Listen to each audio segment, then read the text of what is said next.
Hello everyone, welcome to our Let's Play series of Sunless Skies. This is Colonel RPG as usual, and I'm very happy that you chose to join me today. Thank you so much for coming around and finally seeing the engine that we're gonna buy. We have, do we have yep, no, right. We're selling our engine here. Wait, didn't we have a very nice engine here before? I thought we did. Anyway, it doesn't matter because we have one, but the engine that I'm talking about here is not the it's the steam engine, which is a different thing altogether. It's a sort of a thing. It's where is it? It's the goneril. It's tier 3. I've forgotten that tier 2 didn't have that because we have access to tier 2 in we're currently in London obviously, but we have access to tier 2 in New Winchester, but we're buying this. Oh yeah, we're buying it. Oh, we're buying it. Also, I have a list of many things with me that will allow me to do quests with ease here in the Reach. No, this is not the Reach. The Reach is where we were before. So, we are giving away, or selling I suppose, the Shivering Gemmy. A whizzing, sputtering, ramshackle engine dating from the first days of London's settlement. And now we have a midnight miracle of engineering. The Goneril was originally commissioned by the Admiralty for its dreadnoughts. Now more widely available, the Goneril is lean and fast as a hunting panther.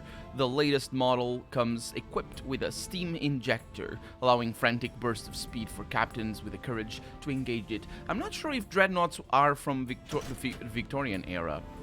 I'm pretty sure they're from the second part of the 1910s, I believe. This is going to give us... It's going to require a crew, but that's fine. This is going to give us 115 movement speed, 130% fuel consumption, but also full steam mode available, which I don't know how to use, but we'll figure it out. It's, I'm sure, going to be totally fine. Let's sell. Can I sell? I can indeed. Oh, yes. Okay, let's go to the bank. Let's just... leave a lot of this stuff behind. It's all gonna be fine. We have missions over here. Let me actually look at what I have, because I do have something to do in London for the fatalistic signalman, the clay conductor, the fortunate navigator. Do I have the fatalistic signalman with me? I don't think so. So maybe they're here? Could be. Let's look at the prospects first. What do we have? Fulminous festivities. Fireworks for Parliament. 3 carefully packed crates of sufficiently dangerous munitions. I have some of those. I'll claim that. And also 3 sets of nostalgic crockery for Northwest. Is that the mausoleum? That is the mausoleum. Both places that we absolutely have to go to. So no worries there. And that would be 3 each. That would be indeed. And we have plenty of crockery. The most crockery in the world is what we have. And then we have our engines over here, and then we have the machines. Actually, the machines, I have so much money I could buy things like shields and whatnot. But more importantly, maybe I could buy things like this. I will bring thee to ashes upon the earth in the sight of all. An automatic shotgun which compensates in efficiency for what it lacks in power. That sounds good to me. I like efficiency. So the range is 350, which is short, but that's not too much of a problem. Because if I can have basically the 2, because the slots are different. This slot over here would be for up here. So if I remove this one, I can put that one. But I haven't tried it yet, and I could, I suppose, because I could reload the game at any moment. But I'm pretty sure this is not... Once this comes out, it doesn't go back in. Oh, this requires irons at 50. I don't think I am anywhere near that, am I? No. We are barely up above 25, so yeah. This requires veils.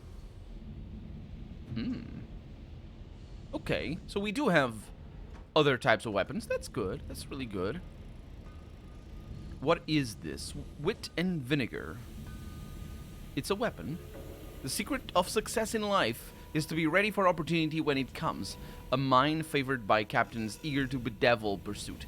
So this does... blast damage and has a huge range, and I don't think I've ever seen anything like it. It looks like just one of those discs from Unreal Tournament, those sort of weapons. or is it Quake? I don't know. I think it's Unreal Tournament. Either way, the heat is enormous, which is a problem. And but it is a burst weapon, so I don't know. I don't want it.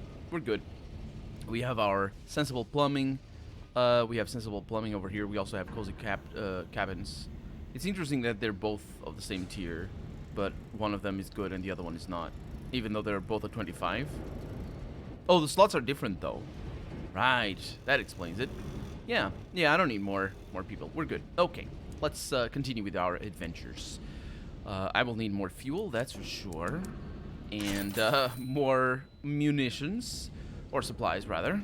So everything is good here. Let's look around and see what we have. Let's explore London. Go ahead and get a port report, maybe. Not really.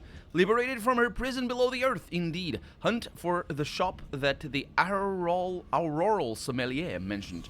Okay, so that means we also have here, we have both the fatalistic signalman and the incognito princess over here. And the incognito princess, actually, she needs to go elsewhere. I kind of forgot what I wanted. Because I wanted to buy, wanted to get things.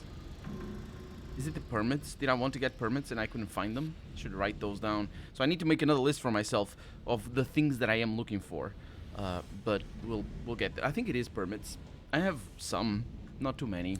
Let's look around, because they have a patch now for this. That then you can look at things a little bit better, which is great. It is really good actually. That's the first time I'm seeing it. So we got the ministry stamp permits. We have plenty of those. So I think we're good on that front. And then everywhere else we could, like, Crimson Promises and unlicensed charts. Probably look for those a little bit here and there. But apart from that, I think, yeah, let's let me make a note over here of what I want. So let me just put over here because I have access to a different page. No, you can't see this. Want. Just writing want. And then Crimson Promise. And we're good. And I suppose this one as well, unlicensed charts. Yeah, sure. Let's write it down.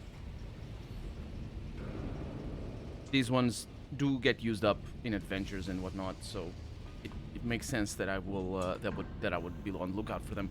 And I'm doing that before I talk to any of these because we tend to get some of those stuff as rewards. So the auroral sommelier, that's right. I wanted to look at what exactly I'm doing here. I've done some smuggling here for London. I wrote down, and I also have the Hesperidian Order. So those would be further down over here, not in the completed. We have a lot of completed, but not near. Oh, there it is. The search for the Hesperidian cider. The auroral sommelier once had a sip. Is any left? The auroral sommelier, I don't know where they are, but anyway, spoke fondly of a drink from a shop in London that changed his life for the worse. Oh, this is bad. It must be somewhere here. There, you find the establishment between the roofs of two collapsed houses. Under their steepled walls, it bulges like a tumor. You enter. The floorboards sigh in warning under your feet. The tiling ripples underfoot like the back of an animal. Inside, there are aisles as thin as capillaries and shelves cauled in thick black fabric. There is no one here. A dusty tome bell rests atop the equally dusty counter. I've unlocked this when learning about the Chiropterius Hoarder. That's a lovely face over there. Yeah, I'm gonna ring the bell. Call for service. The sound is sharp and silver in the murk. For a time, there is nothing. No indication of life in the store until... Well, are you? Why have you come? If you are a customer, I have nothing right now. Nothing I want to sell. Comes a voice from the clutter.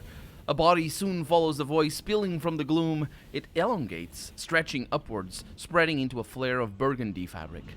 Under its hood, an unmistakably chiropterian visage, its eyes dark and curious. It's one of the masters of the bazaar.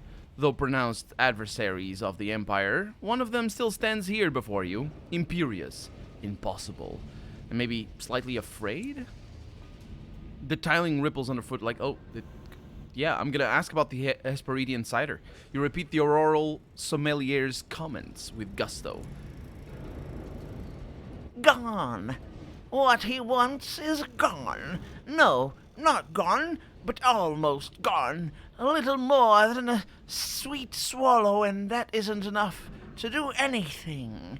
Movement in the chthonic murk filled with carnivore purpose. You smell animal musk and hoarfrost on rose petals, and fruit both astringent and sweet. Gone, but I could make more. I was Mr. Apples once, as I was once other things, other names, other people. You smell of oil and metal and the stars. You could take me where I need to go. You can almost touch it. Do this for me, and I will trade you something very rare, very fine indeed. My company. So Mr. Apples no longer has the beverage that the sommelier mentioned, but I'm gonna recruit the Chiropterian hoarder. It's an insect. It's what it is. I don't actually know what a chiropter is. I think dragonflies are are that. But there probably are other classes of insects, or I don't even know if it's a class. It could be the genus or whatever. I have no idea. But it's a hoarder. So anyway, for one reason or another, you do not say no. You're wiser than most of your kind. I am so glad that you did not say no. It would have made me unhappy, and that would have made you worse. It feeds oil to one of the dying lamps pendulating overhead, so close its breath rakes over your skin. Revealed the Chiropteus hoarder, is massive, stooped, bat-like, where its bones do not strain to imitate humanity. But you did not. Oh, he says, but you did not. So we are now friends, and not hungry things circling in the dark, watching to see who will lay down their guard first. Right. That wasn't creepy at all. Oh, it's a quartermaster. Well, come on in. It is a bat. That is a broad-nosed bat right there. And there's many types of those, of that kind. They are... I believe they are carnivorous. These ones are. But I'm not really sure. They tend to be, also I think they tend to be like parasites though. So they're gonna just hang on for a while to animals, and just after a while they go away. I think microbats look like that. Except this one is massive. Microbats are kind of cute. The Chiropterus hoarder colonizes your pantry. Lovely. Half the cargo bay. In one of the cupboards in the galley. It fills these spaces with velvet-wrapped boxes of varying sizes, opaque mason jars, which sometimes ring with tapping from within, glass displays populated by half-dead and unblinking things. Periodically, the Chiropterus hoarder can be found in the cabin it has been assigned, hunched over a new item, a new acquisition. I'm gonna ask the hoarders about the hoarder's luggage. It is your right as captain to at least have some knowledge of what you're transporting. Also, it makes sense that he would be the quartermaster if he's just gonna have that. Also, we are getting veils, which is nice. 6 veils. I'm not very good at veils. Why do I have minus mirrors? What happened to me? What am I using that... What? Either way, we're fine. Let's ask. The Chiroptean hoarder glowers, its expression glacial, when it becomes clear that it cannot intimidate you, into leaving. Your quartermaster sighs and relents. A jellyfish, still alive, it whispers, voice sawed down to a growl. As it speaks, the hoarder trails a claw along each item. A dream of freedom, piped into glass, verdant spores that will never die. Everything immortal, or that aspires to be immortal. I am making an inventory of them. I think I have things for you. To bring a gift. Oh, I could also do this, although that is a check. 64%. I don't like that check. Give me a better one, a bigger one. Let's look at the bank. Thank you. It's good. It's good enough. Let's talk to you again. And how do you build rapport with someone who wants everything? You give them more. Also sweets. That works every time. Unless it doesn't, in which case you probably don't want to build a rapport in the first place. Your present... Oh, no, he's not talking. Your present is received with poor grace and rich suspicion. Joy is lost when something is given away. Your species is ridiculous.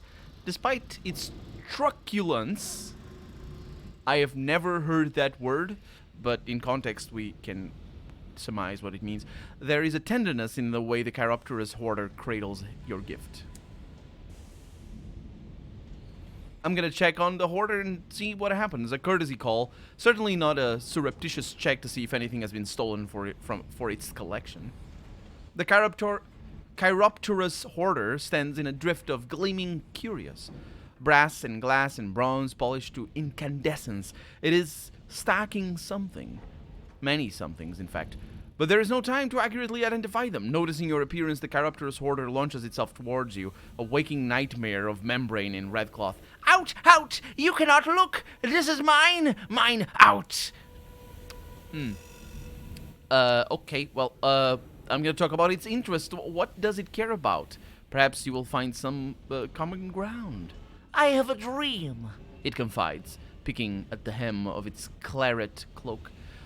An ear long in velveteen droops from its cowl. An old dream. An excellent dream. I would make my collection perfect. To do it, there is a corpse that I must visit. Your kind named it Faith's Fall. Appropriate, I think. If I could travel there, if I had help and bronzewood, I would build the thing that I need. For a moment, its eyes are the universe. That's for you. Garbed and glorious with stars. But you couldn't spare the crew, or the timber, or the time. Not for me. No, not for me. It ducks its head. So, how much do I need? How much timber do I need? It's not gonna tell me. Oh no. I suppose I'll get a quest update or something. There's other masters? Yeah, he was a master of what? The game said it's a master of something. Anyway, what happened to the other masters of Old London? Oh, is that what it was? Her Majesty came to regret her arrangement with us. She reneged and fled the 5th city for the sky. Most of my colleagues remained behind, fat and sleek and content at the heart of the new 6th city. But a few of us had languished long enough in the dark. We saw the chance to return home, to the heavens. So in secret, a few of us followed you to the sky. Most of us did so quietly. One of us made too much noise, and Her Renewed Majesty overheard. It has a job now. Tragic. Right. Do you know Mr. Menagerie? Now that I think about it, it is the other character that the game explicitly and repeatedly treats as it. So, yeah. Mr. Menagerie has a very different voice. Speaking of voices, I'm not confident at all that I'll be able to remember how this voice goes. Because the way that Let's Players should work, as far as I can tell anyway, is you should have in your head like a catalog of voices. And you should be able to like easily identify by looking at a character's face, or a name I suppose, but have a way to, like if you have 5 voices that you can do, 5 special voices that you can do, and you can look at, like, I don't know, people with vowels for the first letter of their name, they have voice 1, or people with with long hair, they have voice 2 or something like that. So so that, you know, having that catalog in your head allows you to, as a Let's Player, allows you to repeat voices over and over again and just have a consistency. I don't have that because I am terrible at everything, including making voices, and so I just improvise and go with it. And that's what I did for this voice. So I won't be able to get it. I'm sorry, but yeah, that's its voice right now. Let's see. Silence, the kind not unlike a man trying to recall a favorite meal, overtakes the chiropterious hoarder for an interval. At last, it brightens. It sells delicious things. It does. I suppose. Don't eat my delicious things. You're gonna be okay. You're gonna be okay. You can eat the bat, though. The other bat. So, I guess that's that. We are gonna need wood, but I don't know... Mr. Menagerie's last voyage. So, his face would show up. Can you not have that? Thank you. His face would probably show up over here. There it is. Oh, it shows at the bottom. Okay. So, the Corruptor's Order has requested that you bring 6 pieces of bronze wood and 5 spare crew to Faithful in the Reach. Okay, we need to go back. I got hiccups. So, 5 spare crew, that's fine. I mean, it's not really. They're gonna die. What's not fine is the bronze wood, because we don't have enough. Oh, we do! Oh, that's great. Okay, well, my crew is gonna live to die another day. It's gonna be totally fine. Don't worry about it.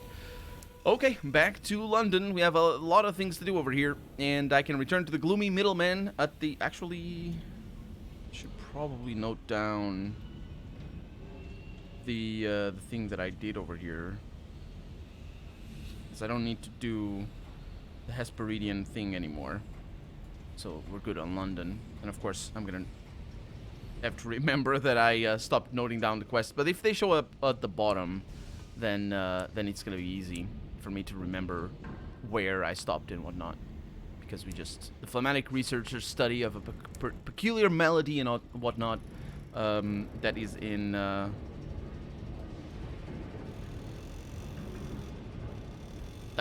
Sure, it's all fine. It's all good. So, let's return to the gloomy middleman at the Benbow... Benbow? Could be. Inn. You have resolved the situation in the Midnight Rose. Soon, Red Honey will return to London. That was the smuggling that I did. Will this satisfy the middleman's employer? The middleman grunts. And so things return to normal, he says, in the tones of a vicar at a funeral. That's not what I said, but sure. Cause for giddy celebration. But you notice that he finishes his drink and even orders another. Your performance was as expected. My employer would like to meet with you. The middleman gives you an address. The company offices for the Wit and Vinegar Lumber Company. That sounds good. I'm gonna write down that as and just basically mark it as done, because I don't want to have to worry about that. It is elsewhere in London. You'll need to fly there. Wait, what? Oh, yeah, we've seen the Wit and Vinegar Company. Oh, yeah, we know where it is. It's to the south. Sure, absolutely. I'm gonna wander the streets a little bit. Nothing is gonna happen. Yeah. And note from Mr. Menagerie. Let's see where it's added. We go to the Messenger Corpse. That's that squirming ruin of tumbled spires. I don't know what that is, but yeah, it's all fine. Ambition of the Sky. That's right, I could have done that. That is my main mission. Let's see what I have over here. You arrive at the publisher's new office. A gleaming building with an elevator, a courtyard, and an honest-to-goodness water feature. Yep. The publisher's just getting more and more loaded. The omnivorous publisher strides down to meet you, followed by a platoon of assistants, lawyers, bodyguards, and hangers-on. There's my star, he cries, his hand clammily finding yours. Let me show you round. He takes you on a tour of his new office, dwelling particularly on the new presses, very modern, he says, and the several life-sized portraits of himself, he says. Quite an excellent likeness, yes? When finished, he claps your shoulder and offers you the decaying approximation of a smile. Our hard work is really paying off, he says. I think it's hard time you saw a share of the profits. Now tell me, where's the next canto? No, he actually gave me money. A pittance. But he gave me 1,000. That's not too bad. So I cannot write the next canto because I'm missing a momentous exploit. So let's write that down, because I think that's gonna be something I'm gonna be in need of. Momentous exploit. There we go. And now, if I actually manage to do something like that, I'm not really sure how that's gonna be achieved, but I think it's just missions that we need to do and whatnot. He assures you that in order to break through the London market, you'll need to write about another of your most famous exploits. Let's just speak to the publisher. You know what? I think we're about to gain momentous exploits by doing this. Huh. And we just actually unlocked this one recently. The publisher leans back amid a halo of smoke. Imagine I'm the average man on the street, by which I mean a Philistine of the lowest order. What have you done lately to capture my attention? Well, I'm a hero to the Tacades.